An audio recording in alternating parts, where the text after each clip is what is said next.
하나님 말씀 사무엘상 6장 10절에서 7장 1절 말씀입니다. 우리 한 절씩 교독하겠습니다. 그래서 사람들은 시키는 대로 새끼에게 젖을 빨리는 암소 2마리를 끌어다가 수레를 메우고 그 송아지들을 우리에 가두었다. 수레에는 주님의 궤를 싣고 금지와 그들의 악성 종량 모양을 본떠서 만든 물건들도 상자에 담아 실었다. 그 암소들은 벳세메스 쪽으로 가는 길로 곧장 걸어갔다. 그 소들은 큰 길에서 오른쪽으로나 왼쪽으로나 벗어나지 않고 울음소리를 내면서 똑바로 길만 따라서 갔고, 그 뒤로 블레셋 통치자들이 벳세메스의 경계까지 따라서 갔다.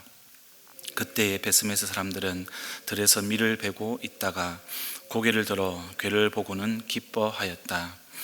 수레는 벳세메스 사람 여호수아의 밭에 와서 멈추었는데 그곳에는 큰 바위가 있었다. 그들은 나무 쪽 수레를 쪼개어 장작으로 삼고 그 소들을 번제물로 살라서 주님께 바쳤다.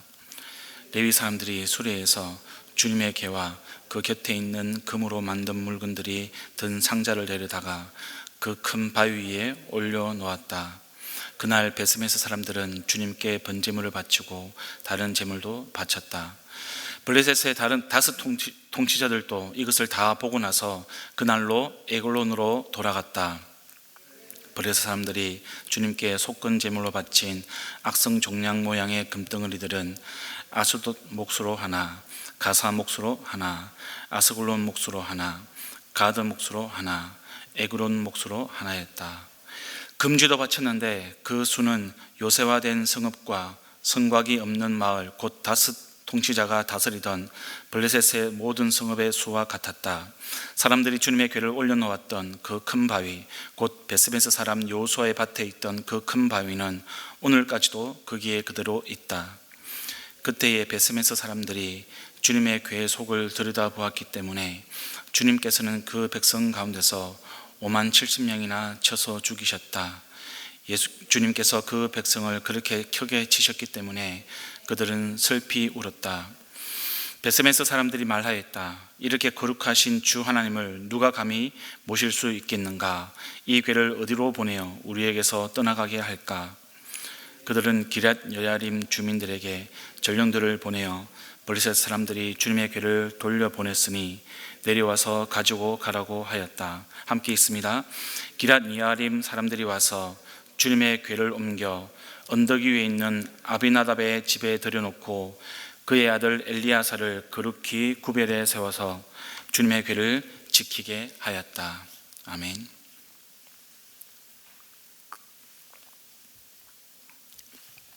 여러분, 오늘 본문은 어제 본문에 이어가지고 언약궤가 이스라엘 백성에게 돌아오는 그런 과정입니다. 블레셋 사람들은 언약궤를 수레에 실었죠. 그리고 송아지를 낳은 암소 2마리가 이 수레를 이끕니다. 송아지들은 집으로 돌려보냈습니다. 근데 사람들이 이 소를 모는 게 아니라 그냥 소들이 자기 마음대로 가라고 그렇게 내버려 두었습니다. 소들은 자기가 가고 싶은 대로 가게 되어 있었습니다. 블레셋 사람들은 이제 수레에 금으로 만든 이 악성 종량 모양 5개 그리고 쥐 모양 5개를 같이 함께 실어 보내었습니다. 근데 여러분, 그 전에 이 블레셋 사람들은 여러분들께서 우리가 말씀에 읽었던 대로 7개월 동안 이 언약궤 때문에 재앙을 당했습니다. 처음에 그들은 전리품으로 빼앗은 주님의 궤를 다곤 신상 옆에 세웠죠. 그런데 숨기던 다곤 신상이 엎어져 가지고 이 땅바닥에 이 얼굴을 박았습니다. 그래서 다시 세웠습니다. 근데 그 다음에는 어떻게 됐습니까? 엎어져 가지고 이번에는 다곤의 머리와 2 팔목이 부러지고 몸통만 남는 그런 사건이 발생을 했습니다. 그래서 언약궤를 옮겼습니다. 그런데 옮기는 마을마다 5개 마을이 모두 다 그 사람들이 악성 종량 때문에 많은 사람들이 피해를 입었습니다. 죽어나갔던 거죠. 블레셋 사람들은 만약에 이 암소들이 벳세메스 마을로 바로 간다면 자신들이 당한 이 재앙이 하나님으로부터 내린 거라고 생각을 했습니다. 벳세메스는 레위인들이 살고 있던 당시의 성읍이었습니다. 근데 반대로 만약에 암소들이 이 벳세메스로 가지 않으면 이 재앙은 우연일 거다, 이렇게 생각을 했습니다. 결과는 어떻습니까, 여러분? 암소 2마리는 오른쪽이나 왼쪽으로 치우치지 않고 곧장 벳세메스로 수레를 끌고 갔습니다. 12절 그리고 16절을 보니까 블레셋 통치자들은 수레를 따라가면서 이 모든 과정을 지켜보았습니다. 심지어 이 레위 사람들이 암소로 제사를 드린 것까지 다 지켜보았습니다. 그러고 나서 돌아갔죠. 블레셋 사람들은 그들이 당한 재앙, 그것이 바로 하나님이 내리신 거라고 이제 확신하게 되었습니다. 여러분, 이 장면에서 우리는 기억해야 할 하나님의 교훈이 하나 있습니다. 그것은 기적이라는 것이 우리의 믿음은 아니라는 겁니다. 물론 블레셋 사람들은 재앙을 통해서 하나님을 경험했습니다. 그런데 이 재앙도 일종의 기적이라고 할 수 있겠습니다. 이것을 이 블레셋 사람들은 하루 이틀, 한 번, 두 번 경험한 것이 아니고요, 7개월 동안 지속적으로 반복해서 경험을 했습니다. 이 재앙을 통해서 블레셋 통치자들은 하나님이 어떤 분이신지 직접 경험하게 됩니다. 이 재앙을 당하기 전에는 그저 소문으로만 여호와 하나님이 어떤 분이신지 알고 있었습니다. 근데 이제 직접 경험을 하게 됐던 거죠. 제 생각에는 이 정도 경험을 하면 다윈 신상이 부서지고 또 언약궤를 옮기는 마을마다 사람들이 죽어나가면 자신들의 우상이 헛된 것인 줄 인정하고 하나님께로 돌아올 만도 한데, 이 블레셋 사람들의 선택은 그러질 않았습니다. 기적이 그들이 당하는 초자연적인 일이 그들의 믿음으로 이어지지 않았던 거죠. 우리는 흔히들 이렇게 초자연적인 사건이 발생을 하면 그 기적을 경험한 사람들이 하나님을 잘 믿을 거라고 그렇게 생각을 합니다. 근데 그건 착각이죠. 절대로 그렇지 않습니다. 물론 기적을 통해서 믿음의 자리로 나오는 사람들이 있긴 있습니다. 그런데 많지는 않습니다. 누가복음 17장이 그것을 잘 보여주고 있습니다. 예수님이 예루살렘으로 올라갔습니다. 그 올라가는 길에 나병 환자 10명이 예수님께 나옵니다. 그리고 치유를 받습니다. 근데 그 10명 중에서 오직 한 사람만이 하나님께 영광을 돌리고요, 예수님께 돌아와서 감사의 마음으로 주님께 엎드려 절을 하였습니다. 근데 그 사람은 이스라엘 사람들이 그렇게 무시하고 멸시하던 사마리아 사람이었습니다. 예수님은 오직 그 한 사람에게만 믿음으로 얻은 구원을 인정해 주셨습니다. 오늘 본문에도 여러분 보십시오. 전리품으로 빼앗은 법궤, 이 법궤로 인해 가지고 비록 재앙의 모습이지만, 그런 내용이지만 블레셋은 하나님을 경험을 합니다. 하나님은 블레셋 땅에서요, 하나님의 능력을 행하시고 모든 이 세상을 주관하시는 분이 바로 당신이라는 것을 직접 보여주십니다. 어떤 선지자도, 어떤 예언자도, 어떤 사사도 없습니다. 오직 하나님이 직접 행하십니다. 사실 하나님이 굳이 이 블레셋 땅에서 이렇게 기적을 행하실 이유는 없었습니다. 그러면 왜 재앙을 내리셨는가? 심판과 재앙을 통해서 이 죄를 회개하고 돌아오기를 원하시는 하나님의 사인이라고 할 수 있겠습니다. 근데 여러분, 이렇게 하나님을 경험했던, 직접 하나님을 경험했던 이 블레셋 통치자들의 선택은 무엇이었습니까? 회개의 모습이 아니라 회피였던 거죠. 믿음이 아니라 거부였습니다. 쉽게 말해가지고요, 이 재수 없다고 그들은 하나님의 법궤를 돌려보내는 것을 선택했습니다. 우리가 하나님을 인식한다고, 머리로 하나님을 안다고, 또 하나님의 기적을 경험한다고 이것이 우리의 믿음이 되는 것은 아닙니다. 하나님의 백성이 되는 것은요, 오직 믿음입니다. 하나님을 믿는 믿음, 그분을 나의 구주로 영접하는 그 믿음, 그것만이 유일한 구원의 길입니다. 우리가 기적에 의지하는 것, 기적과 같은 일을 바라는 것, 그럴 수 있습니다. 그러나 우리의 믿음이 그 수준에 머문다면 우리는 여전히 어린아이의 믿음이라고 할 수 있겠습니다.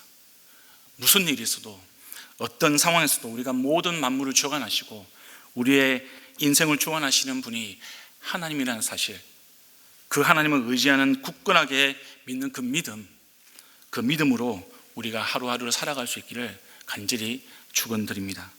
그 주님이 우리를 오늘도 변함없이 함께 하시고 우리의 인생을 인도해 주실 것입니다. 이제 하나님의 법궤는 베세메스에 도착을 했습니다. 여러분, 이스라엘 반응이 어떻습니까? 13절을 보니까요, 밀을 베고 있다가 돌아오는 길을 보고 기뻐하는 모습이 나옵니다. 레위 사람들은 수개를 쪼개서 장작으로 삼고요, 암소들을 번제물로 바쳐 드렸습니다. 이스라엘 제사법에는 암소를 번제물로 드리지는 않습니다. 근데 본문에서는 그것을 언급하고 있지는 않죠. 아무튼 여기까지는 괜찮았습니다. 문제는 그 다음이었습니다. 19절을 보면 베스메스 사람들이요, 하나님의 궤속을 들여다보는 장면이 나옵니다. 이것 때문에 지금 5만 70명이 희생당한다, 또 죽이셨다고, 하나님이 죽이셨다고 기록을 하고 있습니다. 그런데 성경학자들은 이 베스메스라는 이 성읍이 그렇게 크지 않은 성읍이었기 때문에 이 5만 70명이 죽었다는 것은 산술적으로 불가능한 숫자고, 다른 사본을 근거로 해서 70명이 죽었다라고 그것이 더 적절하다고 보고 있습니다. 어찌되었든 자연스럽게 우리는 이 대목에서 우리 안에 이런 질문과 비판이 생기는 것을 알게 됩니다. 아니, 궁금하면 좀 볼 수도 있지 않은가? 그 법궤안을 좀 봤다고 사람을, 그것도 70명이나 하나님이 죽이실 이유가 뭐가 있나? 하나님 너무하시는 것 아닌가? 여러분, 이 문제 때문에 우리가 너무 시험에 걸려 또 고민하지 않기를 원합니다. 하나님은 우리가 큰 잘못도 안 했는데 억울하게 심판하시고 목숨을 빼앗아 가시는 그런 잔인한 하나님이 아니십니다. 우리는 하나님에 대한 대전제가 있습니다. 하나님은 항상 옳으신 분이십니다. 오래 참으시는 분입니다. 그 오래 참으시는 하나님이 분노하시는 데는 그만한 이유가 있다는 겁니다. 우리는 오늘 이 하나님의 징계에 대해서 정확하게 이해를 해야 되는 것이죠. 일반적으로 우리가 죄를 무겁게 처벌할 때는요, 대다수 국가에서 적용하는 그런 법 원칙이 있습니다. 그것은 이 법 위반이 중대하고 명백해야 된다는 겁니다. 절차뿐만 아니라 내용적으로도 그렇게 중대하고 명백한 잘못이야만 됩니다. 그렇다면 이 베스메스 사람들이 주님의 궤안을 들여다본 것이 과연 중대하고 명백한 잘못일까, 법 위반일까? 이것이 핵심이겠죠. 예, 그렇습니다. 하나님 보시기에는 중대하고 명백한 법 위반입니다. 우리의 관점이 아니고요, 하나님의 관점에서 그렇다는 겁니다. 신앙은 우리의 관점을 내려놓고요, 하나님의 관점으로 살아가는 것, 우리의 인생을 하나님의 관점으로 뚫어내는 것, 그것이 바로 하나님이 우리에게 원하시는 신앙입니다. 여러분, 여호와의 궤안에 들어있던 세 가지 물건 여러분 잘 아시지 않습니까? 십계명의 돌판이 있었고요, 만나 항아리가 있었습니다. 그리고 아론의 지팡이가 들어있습니다. 첫 번째 십계명 돌판입니다. 이 십계명 돌판은 모세가 처음 하나님께 받았던 돌판이 아니었습니다. 두 번째 돌판인데요, 첫 번째 돌판은 이스라엘 백성들이 모세가 없는 사이에 금송아지를 만드는 사건이 일어났던 거죠. 그리고 그것을 숭배합니다. 모세가 분노를 합니다. 그리고 첫 번째 받은 그 십계명 돌판을 던져서 깨트려 버립니다. 그러니까 이 언약궤 안에 있던 이 두 번째 십계명 돌판, 이 돌판은 금송아지를 만든 이스라엘의 중대한 불순종, 그 사건을 상기시키는 것이죠. 만나가 들어있는 항아리도 마찬가지였습니다. 하나님은 광야 40년 동안 매일매일 이스라엘 백성들에게 생명의 양식으로 만나를 공급해 주셨습니다. 근데 이 만나에 대한 원칙이 있습니다. 정해진 수만큼 매일매일 거둬야 됩니다. 그리고 아침까지 남겨두어서는 안 됩니다. 그런데 한편으로 이 만나는요, 이스라엘 백성들의 또 다른 불순종의 모습, 백성들의 원망을 상기시킵니다.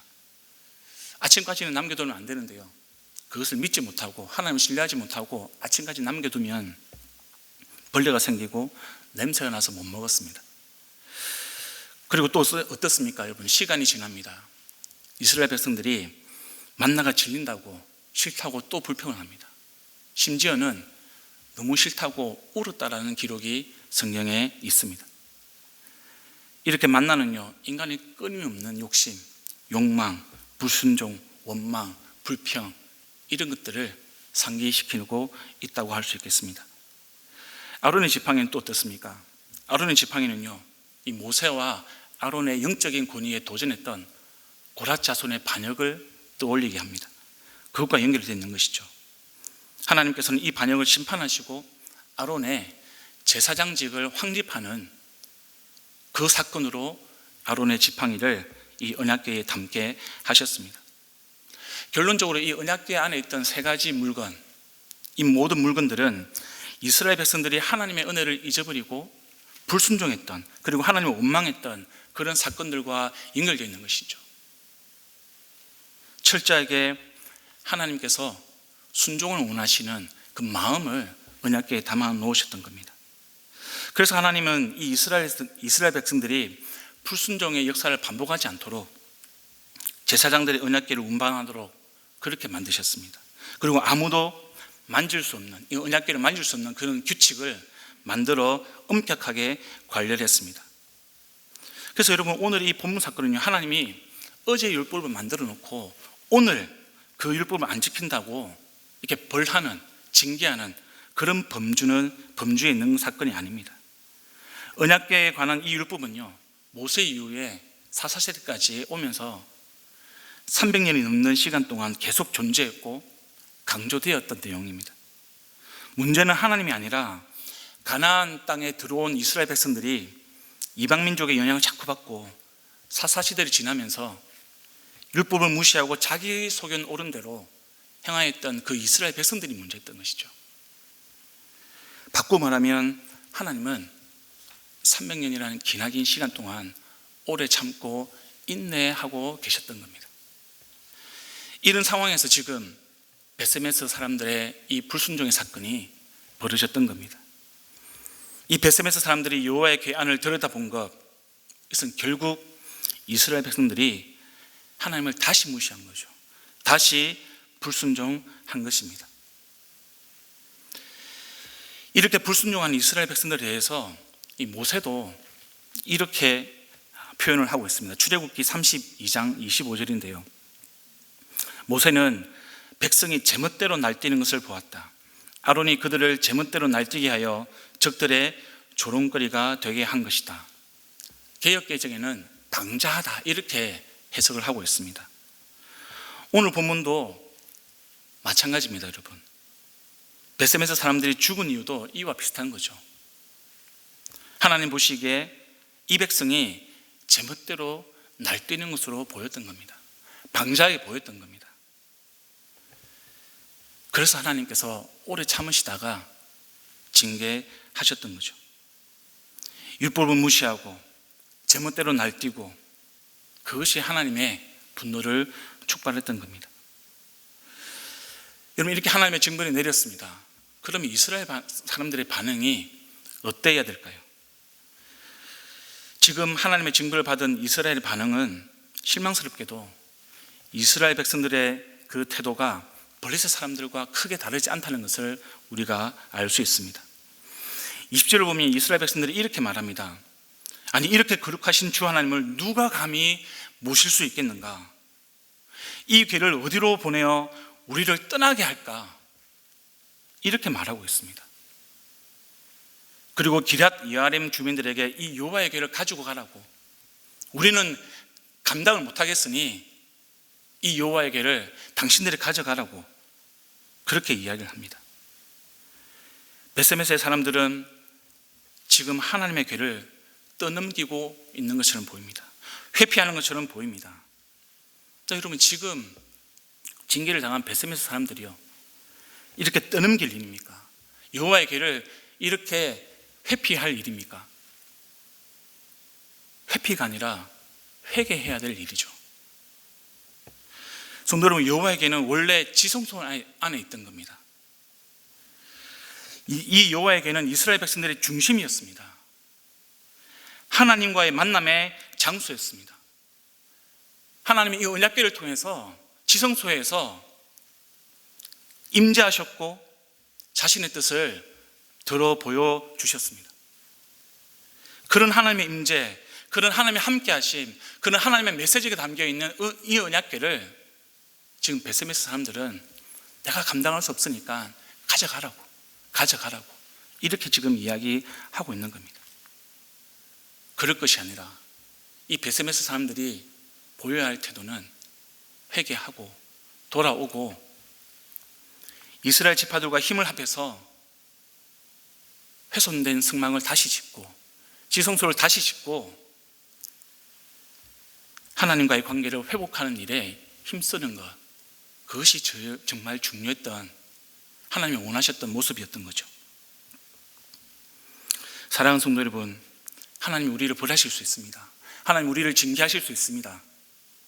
그렇게 하나님이 우리를 심판하실 때, 우리를 향하여 매를 드실 때 우리의 반응은 하나님에 대한 원망, 그것이 아니라, 회피가 아니라, 거부가 아니라 믿음의 자리, 회개의 자리, 용서의 자리, 은혜의 자리, 긍휼의 자리, 그 자리로 나아가서 주님과의 관계를 회복하는 것이 중요합니다.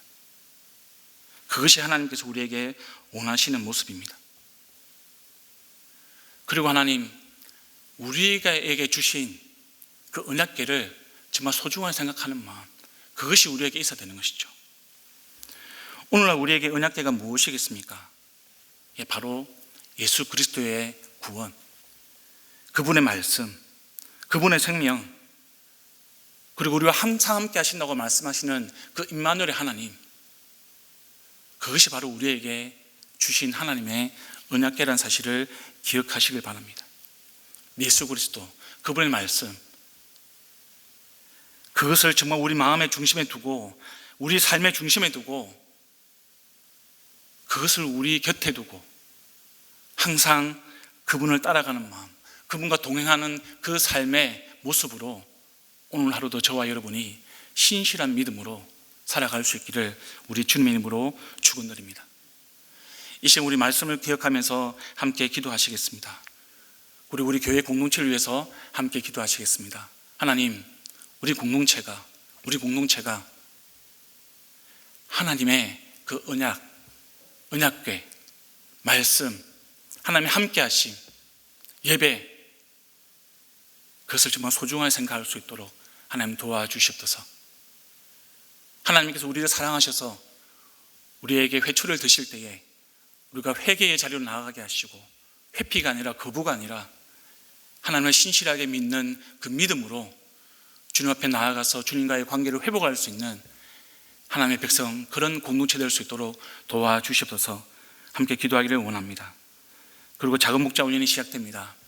이 작은 목자 훈련을 통하여서 하나님께서 기뻐하시는 공동체 될 수 있도록, 그런 우리 성도들 될 수 있도록, 그런 하나님의 진정한 제자 될 수 있도록 하나님 함께하여 주시옵소서. 기도드리시고 우리 함께 가지고 나오신 기도 제목으로 간절하게 주님 앞에 나아가시겠습니다. 기도합니다.